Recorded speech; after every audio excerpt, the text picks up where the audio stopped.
everyone, and welcome to English Pod. My name is Marco. My name is Catherine, and you've probably heard us talking a little bit about small talk the past few weeks. We have another episode about small talk, and we're going to teach you some things that you can say to people when you haven't seen them or maybe even met them before. That's right. Today we're going to talk to a stranger. So we're going to talk very briefly about some casual topic.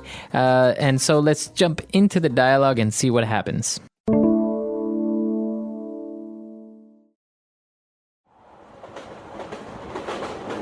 Excuse me, is this seat taken? No, please, feel free. Thanks a lot. Do you work in Shanghai? Yes, I do. How about you? No, I'm a tourist. This place is amazing. It's much bigger than I imagined and much more exciting. There's so much to see here. You can say that again. It's much more modern than people imagine. Where are you from? Well, let's see. I'm from Kansas originally, a much quieter and more peaceful place than here, that's for sure. Uh-huh. But I'm living in Paris right now. Oh, Paris. Wonderful. I'd love to visit sometime. All right, we're back. So now we're going to take a look at a lot of phrases on this occasion. So let's go for Fluency Builder Part 1. Fluency Builder. All right, so the first phrase we have is a very common phrase if you're in a train or on a bus. You hear the phrase, is this seat taken? Right, so Michelle came up to the stranger and said, "Excuse me, is this seat taken?" That means, is anybody sitting here? It basically means, can I sit here? Right. But this is a very polite way of asking if you can sit down in the seat. You can also say it in a restaurant, at a movie theater, in a classroom. So remember this one. This was a really, really common phrase. So it's a very polite way of saying, can I sit down, right? That's right. You're asking for permission, basically. Is the seat taken? Because what if a person says, well, no, it's not? Do you have to say, may I sit down? May I take a seat? Well, if they say, I'm sorry, someone is sitting here, that means that maybe they're waiting for a friend, and then no, you can't sit there. Okay. But if they say, sure, like in the dialogue, feel free, then you're really basically able to sit down, no problem. Right. So the stranger answers by saying, no, please feel free. So he says, no, the seat is not taken.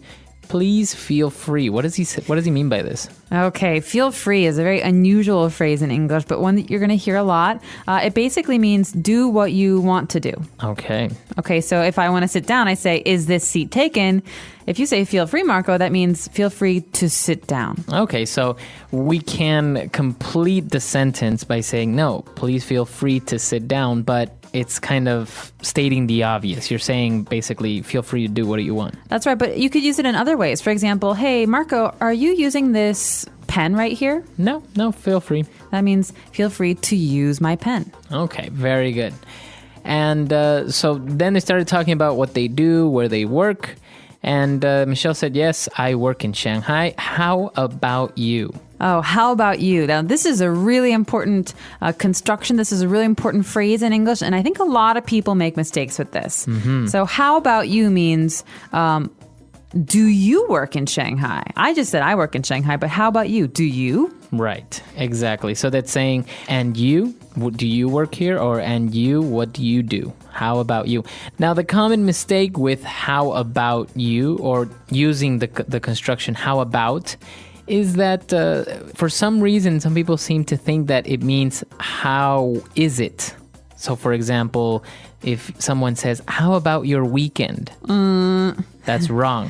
No, we don't say that. How was your weekend? But in this case, how about you always follows a statement. Mm-hmm. Okay, so yes, I do live in Shanghai. How about you? That Right. means, do you live in Shanghai? Right. If I say, I would like to eat a hamburger and french fries, how about you? How about you? What would you like to eat? Exactly. So remember, that's the way that you use how about. Never say how about your weekend or how about your vacation when you want to ask how was it. Don't say that. No, basically this is a way to reply to someone when they're telling you about their experience. You want to talk about yours. That's right.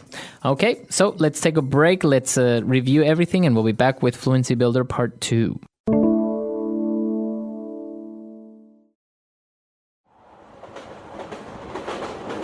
Excuse me, is this seat taken? No, please, feel free. Thanks a lot. Do you work in Shanghai? Yes, I do. How about you? No, I'm a tourist. This place is amazing. It's much bigger than I imagined and much more exciting. There's so much to see here. You can say that again. It's much more modern than people imagine. Where are you from? Well, let's see. I'm from Kansas originally, a much quieter and more peaceful place than here, that's for sure. Uh-huh. But I'm living in Paris right now. Oh, Paris. Wonderful. I'd love to visit sometime. All right, we're back. So now let's continue with some more phrases on Fluency Builder. Okay, this first phrase is one that I really like to use. The phrase is from Michelle. She says, you can say that again.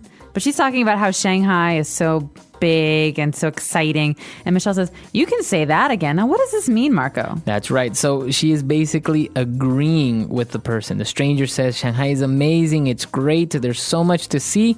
Michelle says, you can say that again. It's saying, I agree with you. You are so right. I really agree. All right, so this is very emphatic. That means that it's really, it's more than just I agree. It's I really, really agree. The person really feels something about this, feels passionately about it. That's right. So if you go to the movies and you say, oh, that movie was terrible, you can say, you can say that again. Exactly. That means, oh, I agree. It was really bad. That's right. Now, when Michelle asked the stranger where he was from, he says, I'm from Kansas originally. Okay, what's originally? I'm original? No. I'm from Kansas originally means maybe I don't live in Kansas now, but that's where I come from. Origin, originally. That means, at the beginning. Right. So just remember, Kansas, by the way, is one of the states in the United States. And so he's saying he's from Kansas, but now he lives in Paris. So that's why you say, I'm originally from Kansas, but I live in Paris. All right, so Marco, you live here in Shanghai, but where do you come from originally? Originally, I'm from Ecuador. All right. And I'm originally from Chicago, but I currently live in China. That's right. Okay, so as he was talking about Kansas, he also said that, well, it's obviously a lot quieter and more peaceful. And then he ends his statement by saying, that's for sure.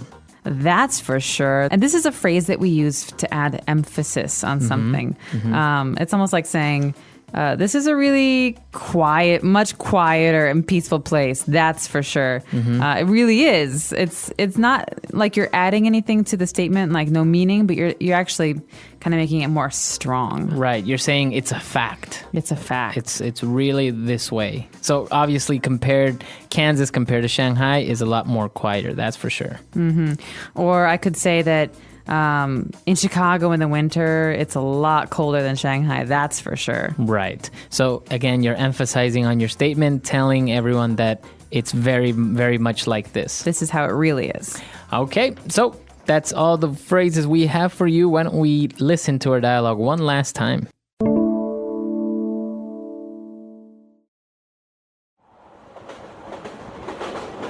Excuse me, is this seat taken? No, please, feel free. Thanks a lot. Do you work in Shanghai?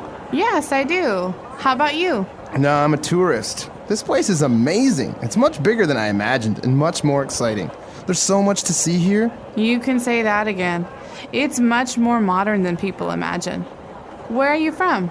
Well, let's see. I'm from Kansas originally, a much quieter and more peaceful place than here, that's for sure. Uh-huh.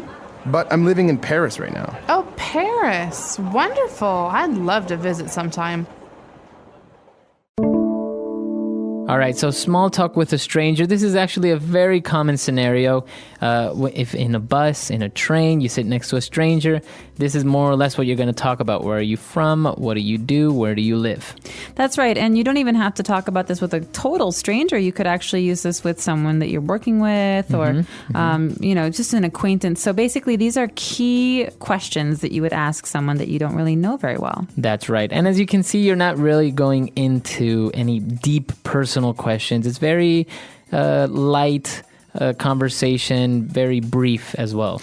That's right. And I would like to add that in American culture, people often think it's very rude to ask someone, how much do you earn?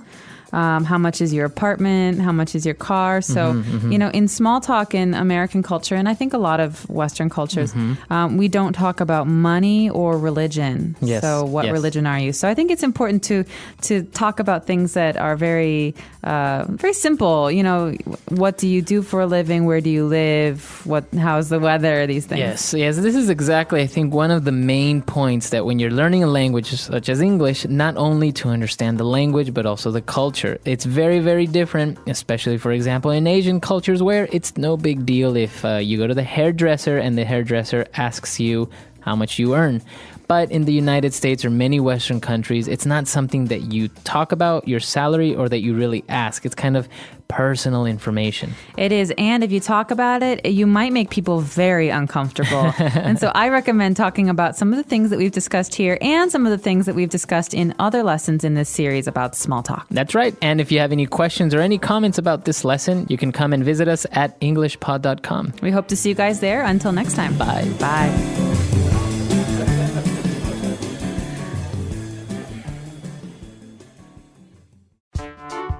The English Pod Audio Review. Listen to the meaning, then say the vocabulary word. A person who is traveling. Tourist. Causing wonder or astonishment. Amazing. High-tech. Modern. Originally. Originally. Calm or tranquil.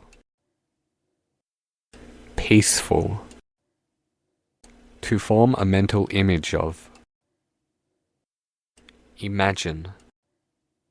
Excite. Exciting. Let's try that faster. To form a mental image of. Imagine. Excite. Exciting. High-tech. Modern. Originally. Originally. A person who is traveling. Tourist. Causing wonder or astonishment. Amazing. Calm or tranquil.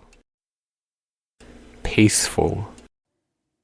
Now say the word and hear it in a sentence. Peaceful.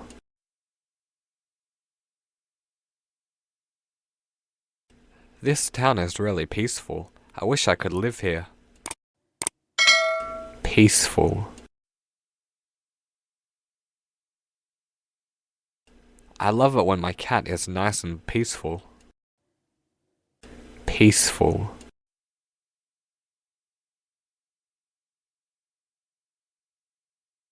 When my son goes to university, I'm sure this house will be peaceful. Modern.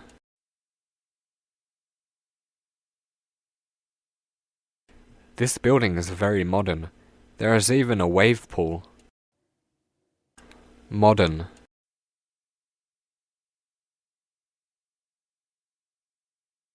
Japan is a very modern city.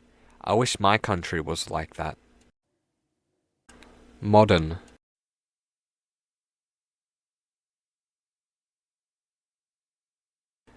I don't like modern architecture. It feels very cold and unwelcoming. Tourist.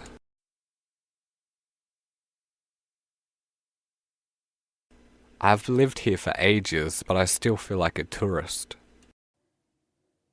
Tourist.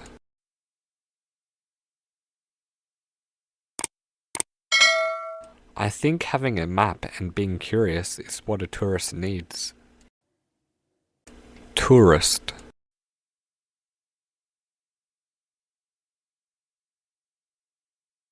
Tourist groups are so annoying. They never see the real side of a country. Originally.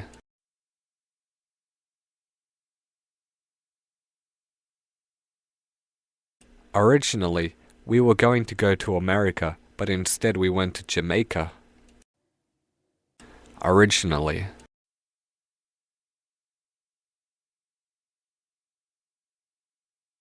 Originally, I'm from Ecuador, but now I'm a proud Australian.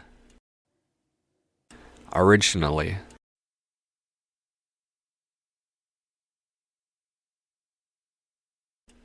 I originally liked PlayStation, but now I play Nintendo.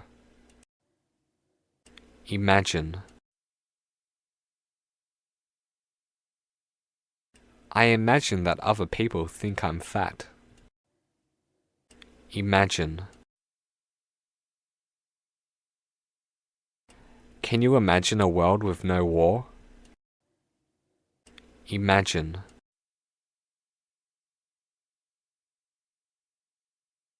Who could have imagined that Obama would become president?